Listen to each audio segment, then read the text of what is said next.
This is not really for people to watch. Kung maraming makapanood, kung may ma-inspire, kung meron akong matulungan, that's a cherry on top. Makikita nyo ngayon, walang filter yung video, wala akong makeup. This is my unfiltered truth. 6 years old, 6 years old. Sa ganong edad, doon ko unang naranasan magpapayat because I was being bullied for being fat. Because of that, I stopped talking. I literally stopped talking. Nagkaganito ba ako dahil may anxiety ako? Nagka-anxiety ako kasi ganito ako. I kept that a secret for so many years.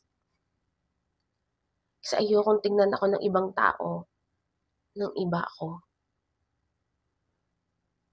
Ayokong isipin nilang baliw ako. Ayokong isipin nilang mahina ako. Ayokong ma-judge.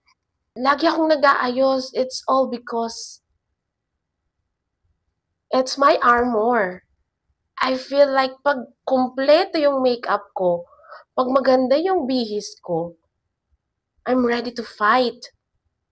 Alam nyo ba na kapag mas stress ako, mas makapal ang makeup ko? Actually, yung pinakamabigat na timbang ko, tumataginting na. Nasaan ba ako ngayon? Dumating na ako ngayon sa point na tinanong ko na yung sarili ko, ano nang gusto kong mangyari sa buhay ko? I'm 34 years old, Denzel, ano na?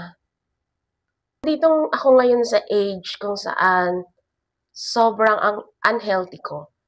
Lagi kong iniisip, anong iisipin ng ibang tao? Anong iniisip nila sa akin?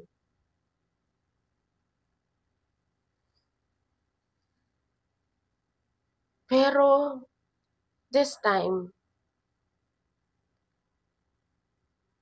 gusto ko namang isipin, gusto ko namang pahalagahan kung ano yung tingin ko sa sarili ko.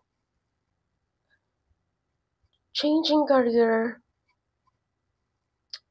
shifting, is not easy when you're in your mid-30s.